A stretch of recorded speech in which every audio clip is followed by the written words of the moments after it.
Greetings, everyone.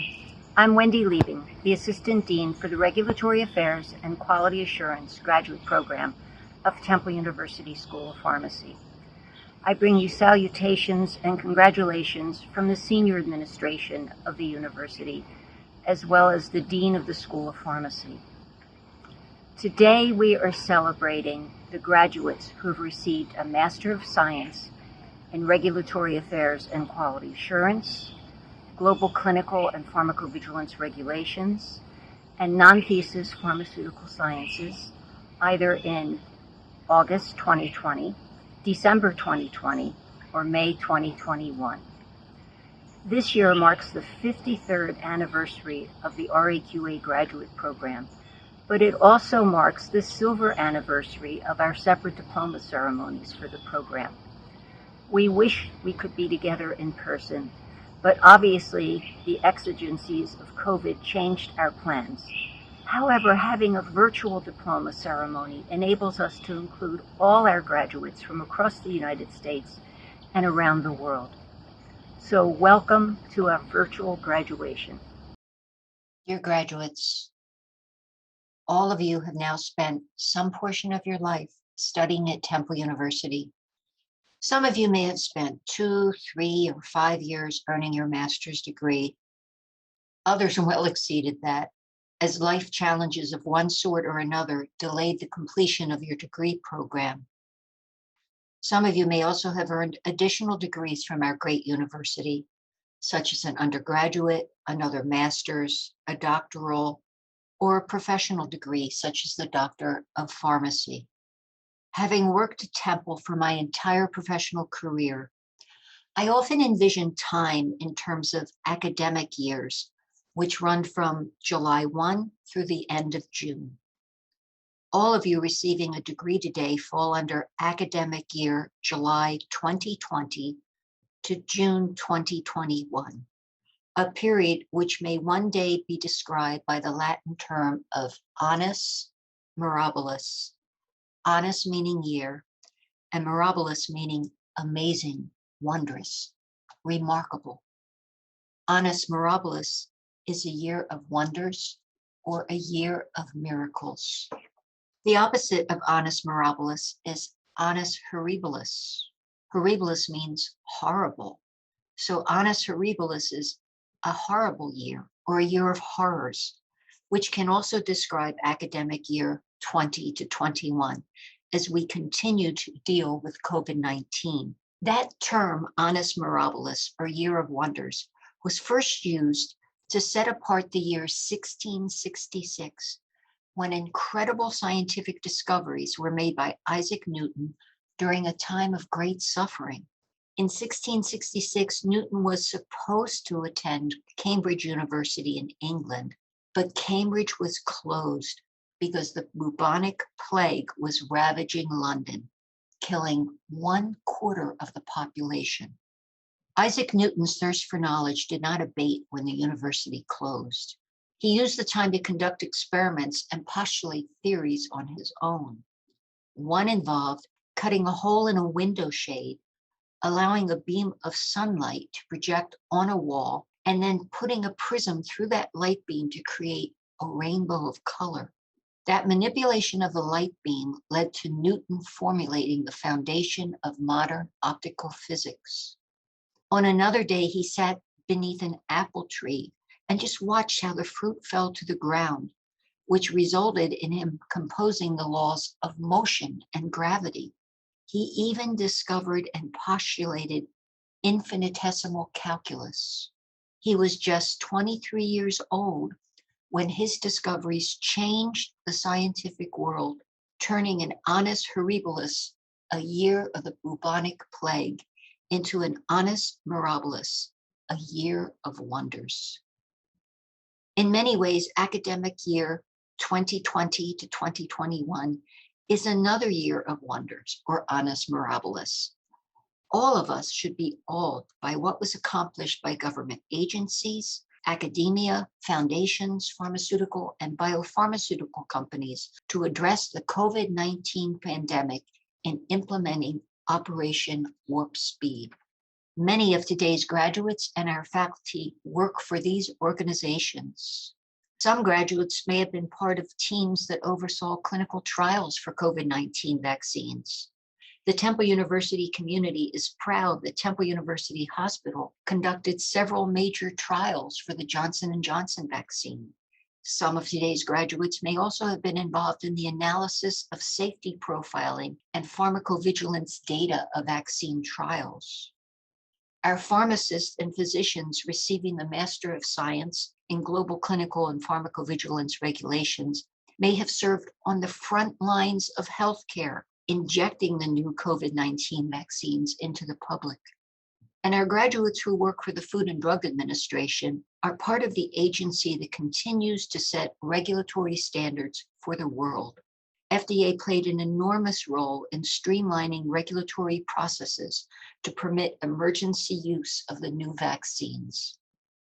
All of our graduates should be commended for participating in a graduate program during the most significant health crisis of our lifetime. You continue to focus on your studies while the world seemed to be disintegrating before us. Many of you worked full-time from home, which usually meant putting in many additional hours, since that traditional 9-to-5 workday no longer applies to the 24/7 world of the internet, particularly when your organizations were under pressure to create those novel vaccines. Many of you juggled family members at home or worried about parents or grandparents or other loved ones who were particularly vulnerable to the COVID-19 virus. This past academic year turned everyone's world upside down, but somehow all of you found the stamina, determination, and energy to earn a degree that focuses on regulatory affairs and quality assurance, pharmaceutical sciences, or global clinical and pharmacovigilance regulations. We commend you. It's estimated that the 1918 to 1919 flu pandemic killed between 50 and 100 million people worldwide. COVID-19 had the potential for reaching those numbers, as well as shutting down the entire world economy. The organization, speed, and precision that were required to create novel vaccines within a year occurred because of the unprecedented collaboration between people and organizations on a scale that had never been previously accomplished. I urge you to view a talk given by Dr. Christopher Austin, the former director of the National Center for Advancing Translational Science at the National Institute of Health. Dr. Austin discusses how the enormous urgency of the COVID-19 crisis changed every aspect of the research enterprise. The year of horrors, annus horribilis, motivated business, government, foundations, and academia to work together to find solutions as quickly as possible. This was done by sharing data and resources and by focusing on a common goal of eliminating operational inefficiency and duplication. For instance, one of the amazing accomplishments was the first compendium of clinical trial capacity at institutes and centers across the United States. This included centralizing 2.7 million patient records from 30 US academic health centers.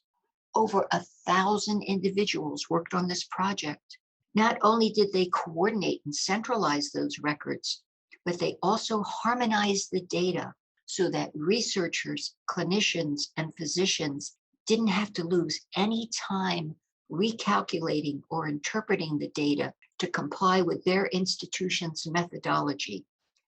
These united efforts resulted in the vaccines being discovered and made available within a year. The messenger RNA technology, which was used in Pfizer's BioNTech COVID-19 vaccine, was the result of years of painstaking scientific inquiry. That research was started by Dr. Katalin Karikó of Hungary. Even if you have heard of her, you may not know that in 1985, she first worked as a postdoctoral scientist in Temple's biochemistry department. She then moved to the University of Pennsylvania Medical School to collaborate with Dr. Drew Weissman in developing messenger RNA technology. The current academic year, when Annus Horribilis, or the Year of Horrors, was transformed into Annus Mirabilis, or the Year of Wonders, is an illuminating example of the massive effort it takes to address problems that seemingly arise from nowhere, but threaten the lives of millions. Solutions can only be created from the accumulated scientific inheritance of the human race and launched through partnerships on a monumental scale. Annus Horribilis can always appear without warning, but it can be transformed into Annus Mirabilis due to the confluence of science, technology, government, business, foundations, and academia. Our graduates today will be part of the continued solutions for COVID-19 and other current healthcare crises. Miracles, mirabili, occur when all of us work together towards common goals. We salute our graduates who played a role in solving the health crisis that paralyzed so much of the last academic year. Today, our graduates also share in another milestone in our program, the celebration of 25 years of diploma ceremonies for the Regulatory Affairs and Quality Assurance master's degree. We are proud to call attention to our academic accomplishments of the last quarter century. These include the creation of approximately 40 new courses in regulatory affairs and quality assurance, the creation of 10 new certificate programs in various industry specialties, the creation of 7 conferences with the Food and Drug Administration and regulated industry between 2001 and 2008 that brought both parties together for open discussions of current quality and regulatory issues, the creation of a specialized master's degree in global clinical and pharmacovigilance regulations, and the creation of a new master's degree in pharmaceutical regulatory sciences. Today, you as graduates are the living embodiment of our mission and our success. Let me describe my personal experience with receiving the Master of Science in Regulatory Affairs and Quality Assurance, and also with running this program. When people ask me what I do for a living, I'll reply, I work for Temple University. People usually know Temple, and sometimes they'll ask if I know a particular person at the university. Sometimes I do, but often I'll reply, Temple employs over 10,000 people and has close to 40,000 students. I don't know everybody. Then they might ask, which school do you work for? When I reply, I work for the School of Pharmacy, they immediately assume that means I'm a pharmacist, which might prompt them to ask whether they can take lisinopril with Lasix or levothyroxine with albuterol. When I say, no, I'm not a pharmacist. I run a graduate program in RAQA. Either they'll say, oh, yeah, even though they have no idea what RAQA stands for, or if they ask me to define it and I start to define regulatory affairs and quality assurance, I see what I describe as that opaque glaze that comes over their eyes. All of you receiving one of our degrees today know how critical RA and QA are to every aspect of regulated industry, from discovery to clinical trials, to pharmacovigilance, to manufacturing, to distribution, to post-marketing surveillance, not just on a national, but now a global scale. Quality practices must be the sinews in every process. Regulations are implemented and enforced to make sure accepted standards are maintained and to ensure the safety and efficacy of therapeutic materials. Graduates, why did you do this? As you know, Temple University School of Pharmacy pioneered graduate education in regulatory affairs and quality assurance over 53 years ago and continues to be unsurpassed in the depth, range, and quality of its academic offerings. You have now joined the more than 2,600 graduates who work for and lead the regulated pharmaceutical, biopharmaceutical, medical device, and affiliated industries and government agencies. During the past few years, you took courses with students from 36 states across the country and also studied with students from 17 nations around the world. During your course of study, the RAQA staff was always there to help you with starting and navigating your degree program, regardless of your location or time zone, providing you with administrative and technical assistance. You learn from nearly 100 faculty members who are subject matter experts in industry and FDA. The curriculum of 80+ courses they offered provided you with an amazing and timely body of knowledge that will continue to help you in your career path. They challenge you to think outside the box and spurred your desire to learn more. We're proud that you earned a degree from our school, and we look forward to hearing about your future accomplishments and your success.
Now let us view pictures of all of our graduates who earned one of our master's degrees during the past year.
Congratulations again, and all the best. We wish you every success in your future career and hope you will keep in touch. Bye-bye. We wish you well.